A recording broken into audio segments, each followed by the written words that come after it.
Hello everyone. तो कैसे हैं आप सब? जय श्री राम। आई होप आप सब बढ़िया होंगे, मस्त होंगे, ठीक है, जबरदस्त होंगे, बेहतरीन तरीके से पढ़ रहे होंगे और मजे कर रहे होंगे पूरे। ठीक है। हाँ देखो यार, पढ़ाई भी जरूरी है लेकिन पढ़ाई के साथ साथ बाकी चीजें भी जरूरी हैं। तो पहले क्या है कि अपना पढ़ाई को टाइम दो। पढ़ाई को टाइम देने के बाद अगर कुछ टाइम बच जाता है तो अपने फैमिली मेंबर्स के साथ, ठीक है, अपने मम्मी पापा सबके साथ मस्ती करो, खुश रहो, ठीक है, जबरदस्त तरीके से रहो। तो जैसा कि आपको पता है, हमने इंट्रोडक्शन पढ़ लिया था एपी का, ठीक है। तो चलिए, हम और आप मिलकर अब एक्सरसाइज की शुरुआत करते हैं। ठीक है, देखते हैं जरा इसको भी, हैं, इसको भी निपटाते हैं, खत्म करते हैं, आओ चलो। आइए हमारे साथ मिलकर हम इस एक्सरसाइज का बजाएंगे डंका। अंका मंका डंका। किसकी बात हो रही है? यहां बात हो रही है एक्सरसाइज 5.1 की। चलिएगा, एक्सरसाइज 5.1 में क्वेश्चन नंबर 1 लैंग्वेज का है। वो आपको धीरे धीरे समझ आ जाएगा, ऑटोमेटिक समझ आ जाएगा अगर आप बाकी क्वेश्चंस को पढ़ लेंगे। ठीक है, तो पहले आपको बाकी क्वेश्चंस पढ़ने की जरूरत है। क्वेश्चन नंबर 2, यहां से शुरू करते हैं, यहां से समझते हैं चीजों को, क्या दी हुई है और कैसे करना है, क्या एपी में होता है। तो अगर आप क्वेश्चन को पढ़ो हमारे साथ, तो क्या कह रहा है? Right first four terms of AP when the first term A and common difference D are given as follows. कह रहा है इस एपी की शुरू की कितनी संख्याएं बताओ? 4। जबकि आपको ए और डी दिया हुआ है। तो चलो भैया, ए और डी अगर दिया हुआ है तो फर्स्ट पार्ट में क्या क्या दे रखा है कि भैया फर्स्ट पार्ट में ए दे रखा है कितना? 10। डी दे रखा है कितना? 10। हमसे मांगी है शुरू की 4 टर्म्स। कितनी टर्म शुरू की? 4 टर्म्स। तो हमने एपी में पढ़ा था कि फर्स्ट टर्म को हम ए1 कहते हैं, सेकंड टर्म को ए2, थर्ड टर्म को ए3 और फोर्थ टर्म को ए4। यही शुरू की 4 टर्म्स है। तो यानी आपसे ए1 ए2 ए3 और ए4 मांगा है। ए1 तो क्वेश्चन ने चलो दिया भी है, क्योंकि ए को ही क्या कहा जाता है? ए1। तो हमरे बिड़ू लोग जानते हैं कि ये जो ए होता है, इस ए को ही क्या कहा जाता है? ए1।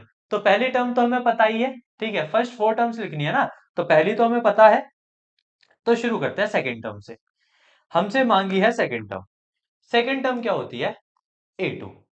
क्या होती है सेकंड टर्म? ए2। ए2 का फॉर्मूला मैंने आपको बताया, जब आपको ए2 ए3 कुछ इस तरीके की चीजें निकालनी हो, ठीक है, जिसने हमारी इससे पिछली क्लास नहीं देखी है वो देख ले। अगर आपको ये निकालना है तो आप करोगे ए प्लस डी, क्योंकि यहाँ पे डी हमेशा क्या रहता है? एक कम रहता है। तो आपको अगर टर्म सेकंड चाहिए तो डी सिर्फ क्या रहेगा? 1 रहेगा। तो सेकंड टर्म के लिए आप ए प्लस डी जनरल टर्म से भी देख सकते हो।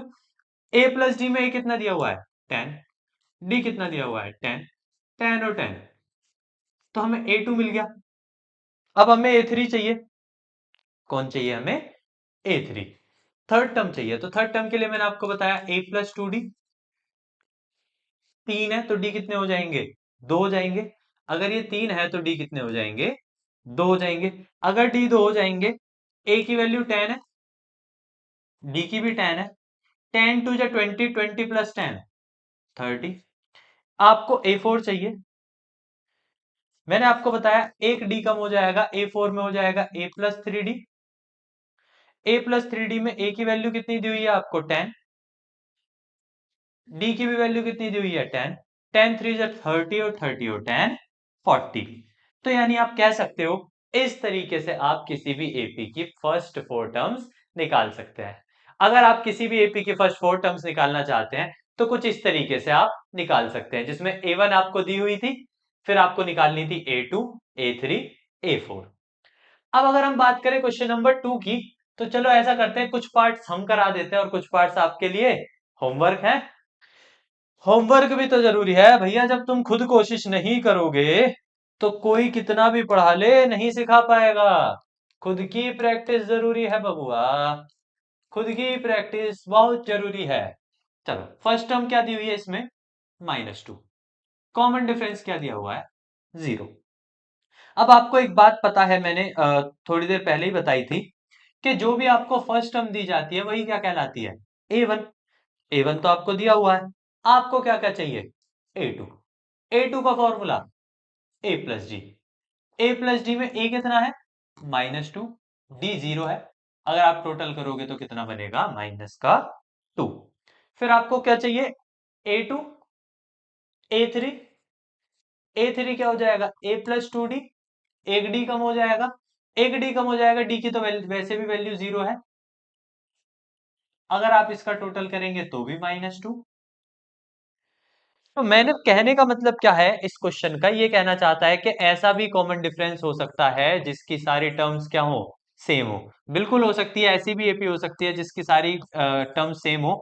उस वक्त होती है जिस वक्त कॉमन डिफरेंस क्या हो जाता है? जीरो।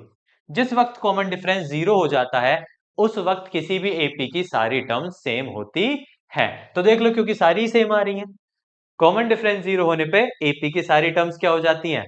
सेम।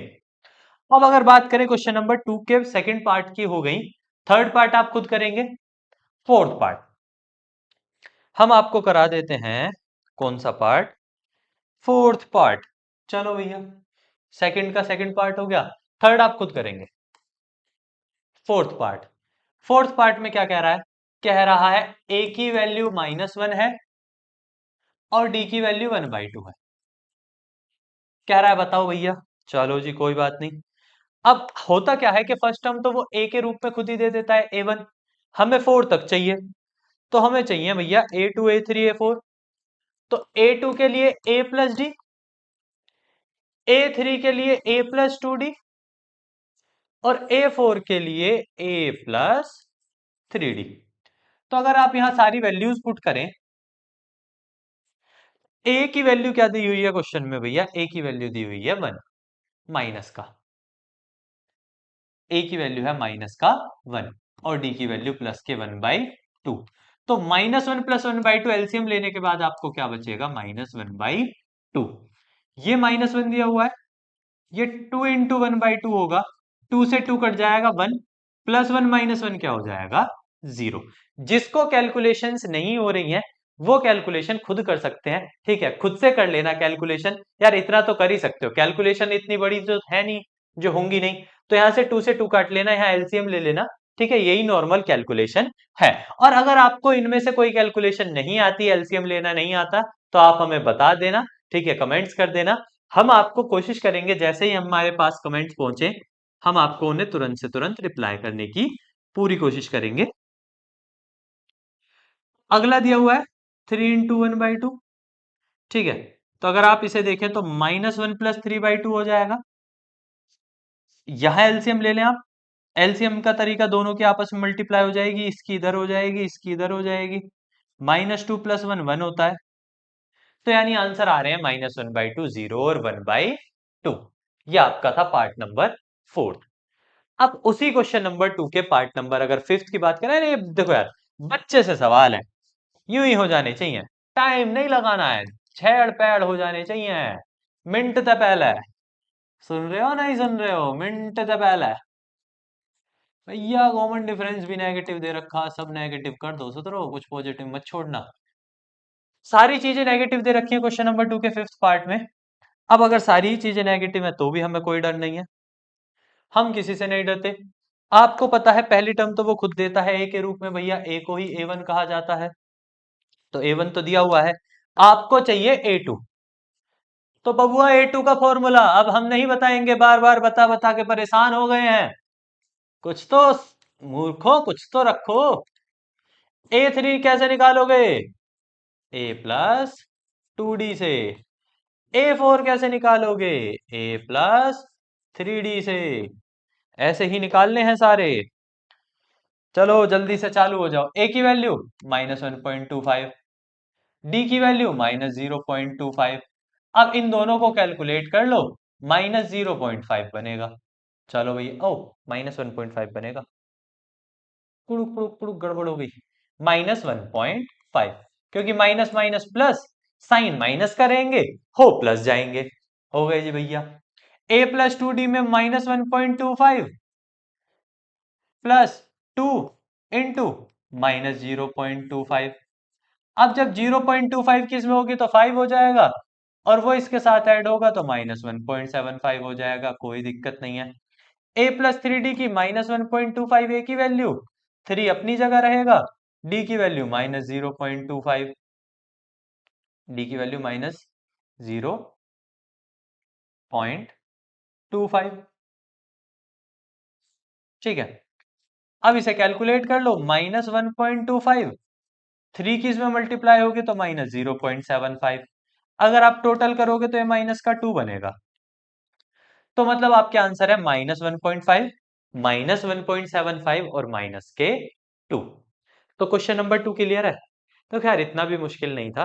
ठीक है, आपको शुरू की सीधी 4 टर्म्स बतानी है, तो शुरू की 4 टर्म्स के लिए A1, A2, A3 और A4 मैंने आपको बता ही दिया था आप कैसे A4 का पता लगा सकते हो। जैसे मैंने आपको बताया था A10 आपको मिलेगा जब जब आप A प्लस 9D कर लोगे, तो A10 की आपको क्या मिल जाएगी वैल्यू, तो A10 की वैल्यू आपको ऐसे ही, मतलब ऐसे ही सारी वैल्यू मिलती है, एक डी कम करके, एक डी कम कर दो वैल्यू मिल जाएगी। ठीक है, चलो अगले क्वेश्चन में क्या कहता है, क्वेश्चन नंबर 3 में इसकी भी पुंगी बजाते हैं।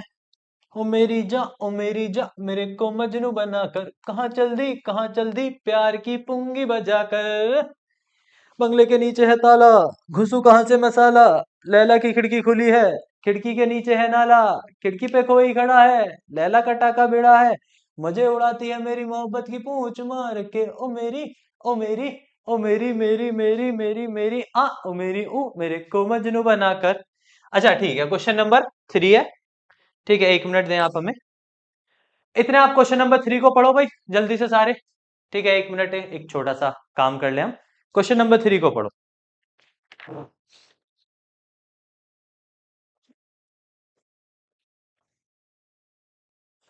क्वेश्चन नंबर 3 पढ़ते रहो, क्या कह रहा है, फॉर द फॉलोइंग एपीज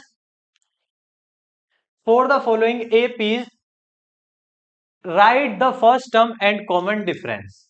हमसे मांगी है इस एपी की क्या फर्स्ट टर्म, और साथ में क्या मांगा है हमसे कॉमन डिफरेंस। हाँ भाई खिलाड़ियों, क्या क्या मांगा है, फर्स्ट टर्म मांगा है और साथ ही साथ क्या मांगा है, कॉमन डिफरेंस।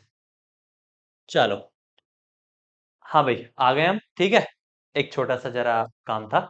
ठीक है, तो अगर हम बात करें फर्स्ट टर्म और कॉमन डिफरेंस की, तो मान लो क्वेश्चन नंबर 3 के जो फर्स्ट पार्ट आपको दिया हुआ है, वो दिया हुआ है 3, 1, -1, -3 डॉट डॉट। अब हमने आपको बताया था किसी भी एपी की फर्स्ट टर्म क्या होती है, उसकी खुद की पहली संख्या।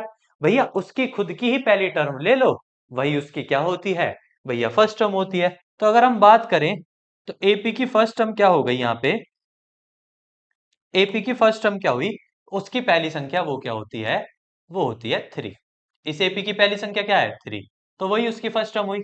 अब दूसरी बात कह रहा था कॉमन डिफरेंस, क्या कह रहा था, कॉमन डिफरेंस। मैंने आपको बताया कॉमन डिफरेंस क्या होता है कि भैया सेकंड टर्म में से क्या घटा दो, फर्स्ट टर्म घटा दो, सेकंड वाली टर्म में से क्या घटा दो, हमेशा फर्स्ट टर्म, कॉमन डिफरेंस मिल जाएगा। हालांकि कॉमन डिफरेंस जो होता है ना, वो किसी भी टर्म में से उसके पीछे वाली घटा लो, हर बार आपको वही मिलेगा, सेम मिलेगा, क्योंकि अगर वो एक एपी है। तो याद रखना, आप कैसे भी कर सकते, तो जरूरी नहीं सेकंड में से ही आप फर्स्ट घटाएं, आप थर्ड में से सेकंड घटा लें, फोर्थ में से थर्ड घटा लें, किसी भी तरीके से आप माइनस कर लो, हर बार आपको सेम आंसर मिलेगा। तो हमें क्या करना था, या सेकंड टर्म में से फर्स्ट टर्म घटानी थी, तो सेकंड टर्म कितनी दी हुई है 1, माइनस फर्स्ट टर्म 3, तो 1 में से 3 जाएगा तो माइनस का 2, और यही दोनों आपके आंसर्स हो जाएंगे।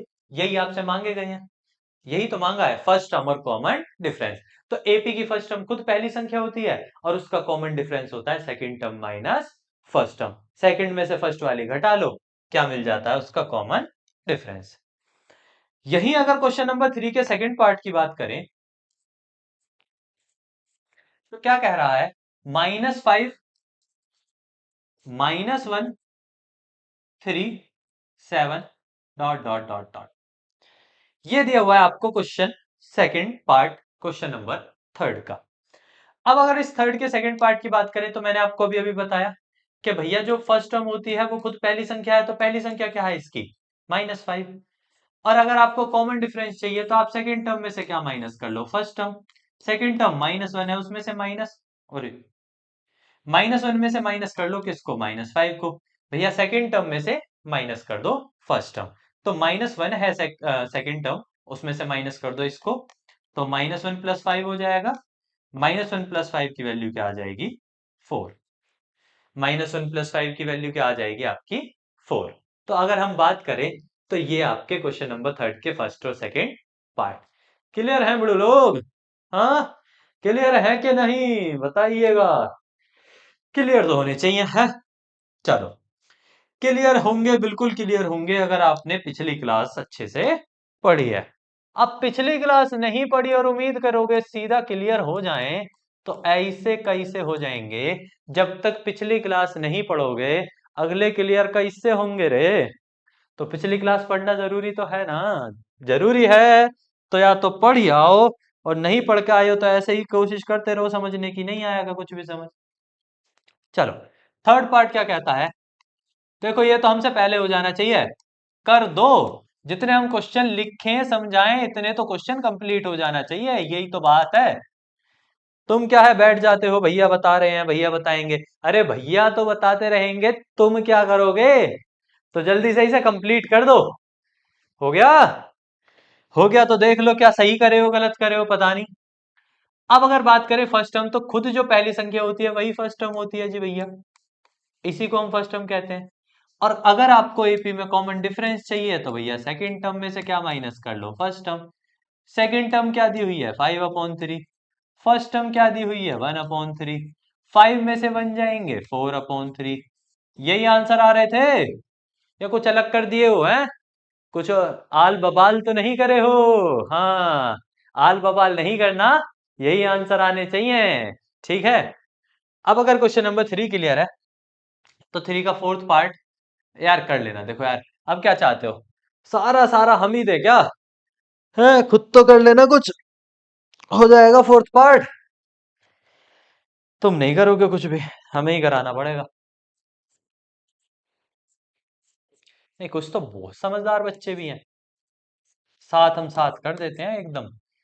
कहते हैं टीचर को लिखें इतने भैया, इतने तो निपटा दो, यही समझदारी तो चाहिए। तो खुद की ही फर्स्ट टर्म को ए कहा जाता है। कॉमन डिफरेंस निकालने के लिए सेकंड टर्म में से फर्स्ट टर्म को कम कर लो। तो सेकंड 1.7 है, उसमें से 0.6 को कम कर दो, 1.1 बचेगा, वो आंसर हो जाएगा। क्लियर है? हाँ, क्यों बिड़ो लोग? आई ना बात, एकदम जच गई ना? बिल्कुल जी जच गई है। जच गई है तो चलो भैया आगे की तरफ चलते हैं। ठीक है। अब अगर क्वेश्चन नंबर 3 आपको क्लियर है कि क्वेश्चन नंबर 3 में हम फर्स्ट टर्म और कॉमन डिफरेंस किसी भी उसमें से कैसे निकाल सकते हैं, तो फिर आगे चलते हैं। आगे क्वेश्चन नंबर 4 कह रहा है which of the following are APs. कह रहा है इनमें से कौन सी संख्या एपी है। और अगर वो एपी है तो भैया उसकी तीन संख्याएं और लिखो। अगर वो एपी है तो उसकी तीन संख्याएं और लिखो। अब सबसे पहली बात तो एपी चेक करना है। मैंने आपको क्लियर बताया, कोई भी संख्या एपी जब होती है जब उसकी कॉमन डिफरेंस सेम हो जाए। कोई भी टर्म एपी कब बनती है? जब उसकी कॉमन डिफरेंस क्या हो जाए? सेम। तो अगर मैं इसे एपी बनाना चाहता हूं तो भैया ये एपी तब बनेगा जब इसकी कॉमन डिफरेंस क्या हो जाएगी? सेम। तो जरा चेक करते हैं कि इनकी कॉमन डिफरेंस सेम बन रही है या नहीं बन रही है। आ जाओ भैया। अगर बात करें क्वेश्चन नंबर फोर्थ के फर्स्ट पार्ट की, तो क्वेश्चन नंबर फोर्थ का जो फर्स्ट पार्ट दिया हुआ है, क्या दिया हुआ है? तो क्वेश्चन नंबर फोर्थ के फर्स्ट पार्ट में दिया है 2,4,8,16 dot dot. 2,4,8,16 dot dot dot dot. चलो भैया, अगर हमें पता करना है कि ये एपी है या नहीं, तो इसके कॉमन डिफरेंस सेम बनने चाहिए। मतलब सेकंड में से जो फर्स्ट घटाओ वो वाला कॉमन डिफरेंस, थर्ड में से सेकंड घटाने वाला कॉमन डिफरेंस, और फोर्थ में से थर्ड घटाने वाला कॉमन डिफरेंस, सारे सेम आने चाहिए। तो सारे करके देख लेते हैं। तो सारों को अगर करके देखना है तो सेकंड में से यानी 4 - 2 2, 8 - 4 4, 16 - 8 8। ये नहीं ना भैया, ये फर्स्ट टर्म, ये सेकंड टर्म, ये थर्ड टर्म और ये फोर्थ टर्म, इन्हीं को तो कहते हैं हम, यही तो कहलाती है A1 A2 A3 A4। यही सारी A1 A2 A3 4 ही तो कहलाती हैं। तो अब हमने देखा भैया कॉमन डिफरेंस तो अलग आ रहा है। अगर कॉमन डिफरेंस अलग आ रहा है, बिल्कुल अगर अलग आ गया, तो लिख देना नॉट एन एपी। क्या नहीं है? एपी नहीं है। ओ भैया, तुम बहुत चालाक निकले बे, बहुत जल्दी पहुंच गए। चलो भाई, चलो भाई, चलो, चलो चलो, बढ़ो बढ़ो बढ़ो, आगे बढ़ो, आगे बढ़ो, आगे बढ़ो, आगे आगे आगे, जल्दी जल्दी, एक्सरसाइज पे पहुंच के दिखाओ जल्दी। अबे हम सेकंड वाली पे चले गए हैं क्या? पीछा पीछा पीछा, एक्सरसाइज छोड़ दी क्या? तो ये भग गया सुतरा। ये रही। चलो, तो ये हमारा क्वेश्चन नंबर फोर्थ का फर्स्ट पार्ट है। इसी तरीके से आप सेकंड पार्ट पता कर सकते हैं। ठीक है, जैसे कि हम सेकंड पार्ट में देखें, तो कह रहा है 2,5/2,3,7/2। ठीक है, क्वेश्चन नंबर फोर्थ का सेकंड पार्ट। एपी है या नहीं ये चेक करके बताना है, और अगर निकल जाती है तो भैया 3 टर्म और बतानी है कॉमन डिफरेंस के साथ साथ। अब कॉमन डिफरेंस से ही तो एपी चेक कर रहे हैं, तो कॉमन डिफरेंस तो मिल ही जाएगा। कॉमन डिफरेंस की तो कोई बड़ी बात नहीं है। तो इसके लिए क्या होना चाहिए भैया? सेकंड माइनस फर्स्ट सेम होनी चाहिए, थर्ड माइनस सेकंड सेम होनी चाहिए, फोर्थ माइनस थर्ड सेम होनी चाहिए, ये सारी सेम आनी चाहिए। सेम के लिए भैया देख लो क्या है, सेकंड टर्म क्या है? 5/2 -2, 3 - 5/2, 7/2 -3। सॉल्व कर लो, 1/2, 1/2, एलसीएम लेके सॉल्व कर लेना, 1/2। इसका मतलब ये क्या है? एक एपी है। एपी है तो कह रहा है अगली 3 टर्म और बताओ। तो कहां तक आ गई टर्म? 4 तक। 1 2 3 4 आ गई ना। तो 5 6 और 7 ये मांगी है। तो 5 कैसे हो जाएगी? a+4d, एक कम कर दो डी। 6 आएगी a+5d से, और 7 आएगी a+6d से। हर बार एक डी को कम कर लो। अगर एक डी को कम कर लोगे तो आपको पता चल जाएगा भैया क्या आ रहा है। ए कितना दिया हुआ है? ए कितना दिया हुआ है? 2+4। डी कितना है? 1/2। सॉल्व कर लो। दो, 2 से 2 बार कट जाएगा, 2 2 4। a+5d के लिए 2+5 × 1/2। सॉल्व कर लो, 5/2 9/2। इसे सॉल्व कर लो, a+6d को, 3 2 5। ये आ गया आंसर। ये तीनों आंसर आ गए, 4 9/2 एंड 5। ठीक है, ये आपकी आगे आने वाली 3 संख्या होंगी इस एपी की। हाँ, इतनी बातें क्लियर हैं। हाँ, अगर इतनी बातें क्लियर हैं, तो बताओ पता लगा लोगे कि कौन एपी है या कौन नहीं? पता तो लगाना पड़ेगा भाई, है? बिना पता लगाए कैसे काम चलेगा? तो इसका मतलब है, अब मैं समझता हूं कि आप पता कर लेंगे कि इसमें से कौन एपी है और कौन एपी नहीं है। बस कॉमन डिफरेंस चेक करना है। कॉमन डिफरेंस से पता चल जाएगा कि कौन एपी है और कौन एपी नहीं है। अब इसमें से कुछ पार्ट हम आपको करा देते हैं, जो जो पार्ट हमें लगता है कि करने में दिक्कत आ सकती है, ठीक है, थोड़ी प्रॉब्लम हो सकती है, उन उन पार्ट्स को हम डिस्कस कर लेते हैं। जैसे पार्ट नंबर 5, क्वेश्चन नंबर 4 का पार्ट नंबर 5। क्वेश्चन नंबर 4 का पार्ट नंबर 5, जो हमसे पहले कर सकते हैं उनके लिए मोस्ट वेलकम है, जल्दी से कर लो।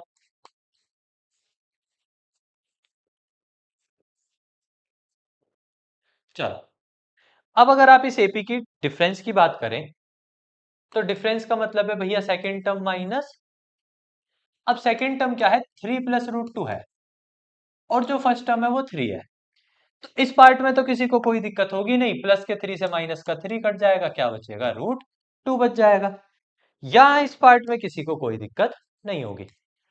थर्ड में से सेकंड घटाएंगे, तो थर्ड टर्म क्या है? 3+2√2। इसमें से माइनस करना है 3+√2 को। अब आधे इसको ब्रैकेट को ओपन करेंगे, बिल्कुल 3+2√2 -3 -√2। अब आधों को क्या है ना, ये नहीं पता होता एक्चुअल में कि रूट में से भी रूट सब्ट्रैक्ट हो जाता है, लेकिन रूट में से रूट सब्ट्रैक्ट जब होता है जब उनका रूट सेम हो। भाई अगर रूट सेम तो होना चाहिए, तो यहां भी √2 है और यहां भी √2 है, तो ये सब्ट्रैक्ट हो सकते हैं। आप देखो, +3 -3 तो कैंसिल हो गया, प्लस के 2√2 में से -√2 करोगे तो दो में से एक कम होके एक √2 बचेगा। तो मैं बता दूं, अगर रूट सेम है तो आप उन्हें सब्ट्रैक्ट कर सकते हैं, वो सब्ट्रैक्ट हो सकते हैं। फिर से कॉमन डिफरेंस निकालना पड़ेगा। फोर्थ और थर्ड टर्म का, फोर्थ और थर्ड टर्म के लिए फोर्थ टर्म क्या है, 3 + 3√2 -3 + 2√2। चलो जी भैया, 3 + 2√2 ब्रैकेट ओपन करेंगे, -3 -2√2। अब प्लस के 3 से माइनस का 3 तो कट जाएगा, तो प्लस के, ये 3 था, जो प्लस के 3√2 है उसमें से जब माइनस होंगे 2√2 तो वो क्या बचेगा, √2। और अगर ये √2 बचेगा तो इसे आप क्या कह सकते हो कि ये क्या है, एक एपी है। अब इसकी आगे की 3 टर्म्स और चाहिएंगी, तो देखो सीक्वेंस को फॉलो तो करो। 3 3√2, 3 2√2, 3 3√2, तो 3 4√2, 3 5√2, 3 6√2, हो गई आगे वाली सारी टर्म। भैया 3 + √2 है, 3 + 2√2 है, तो √2 बढ़ता जा रहा है, तो 3 + 3√2, 3 + 4√2, अगली 3 + 5√2, अगली 3 + 6√2। भैया सीक्वेंस को फॉलो कर लो, मिल जाएगा आंसर।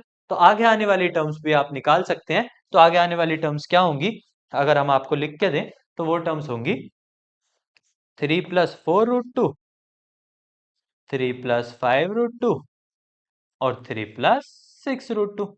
अगर आप में से कोई चाहता है तो फॉर्मूले से भी निकाल सकता है, उससे भी आंसर सेम आएगा। भाई जिसको एक बार फॉर्मूला समझ आ गया कि आगे वाली टर्म्स कैसे निकालते हैं, ठीक है, जैसे इससे पिछले वाले पार्ट में कराया था कि आगे वाली टर्म्स कैसे निकालते हैं, तो जिसको आगे वाली टर्म्स का समझ आ गया तो वो आगे वाली टर्म्स निकाल सकता है, कोई दिक्कत वाली बात नहीं है।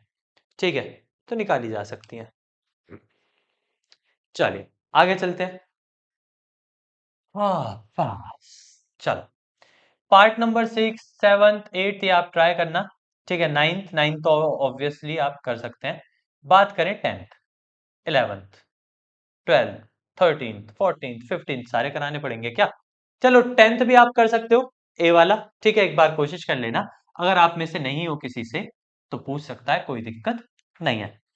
11th की बात करते हैं, क्वेश्चन नंबर 4 का पार्ट नंबर 11। पार्ट नंबर 11 में क्या दिया हुआ है, ए² a³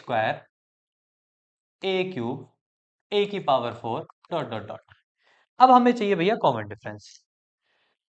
कॉमन डिफरेंस आता है second term minus first term. अब बच्चे गलती क्या करते हैं, सेकंड a² है, फर्स्ट a है।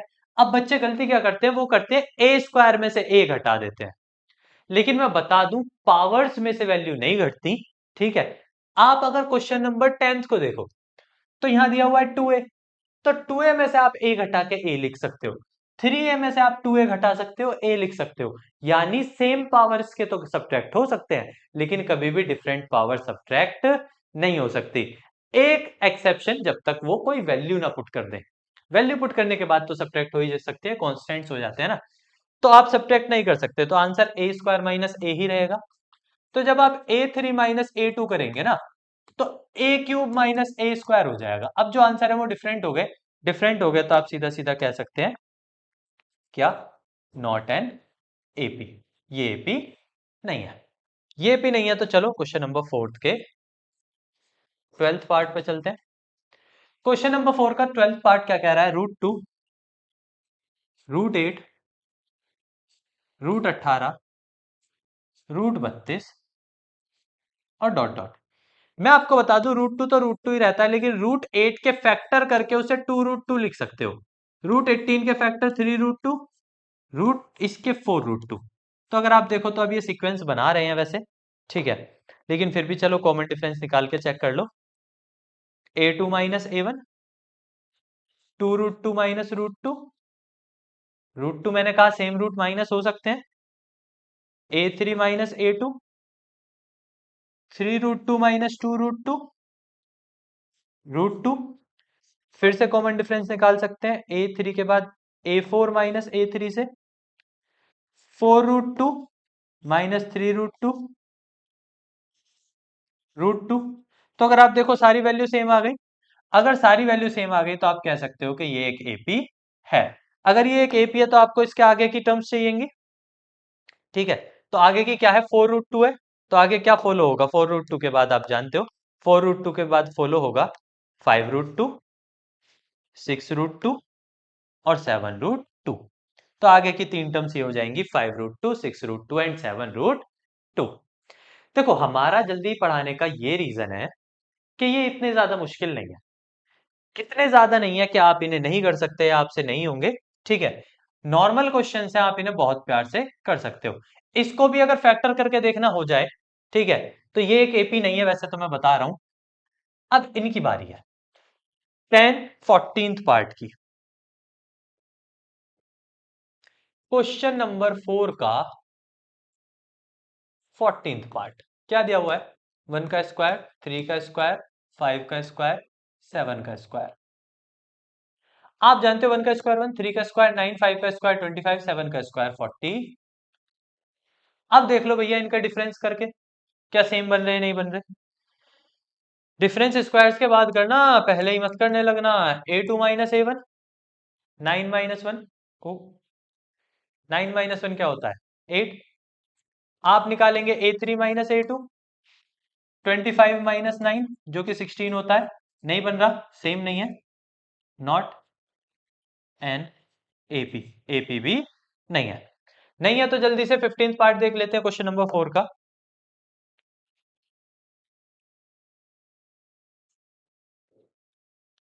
1 का स्क्वायर, 5 का स्क्वायर, 7 का स्क्वायर 73। 1 का स्क्वायर 1 होता है, 5 का स्क्वायर 25 होता है, 7 का स्क्वायर 49 होता है और ये 73 है। अगर आप इसमें से कॉमन डिफरेंस चेक करेंगे तो कॉमन डिफरेंस चेक करने के लिए second minus first term, second term is 25 - 1 that is 24। अब यहां चेक करेंगे A3 - A2 से, A3 इज 49 - 25।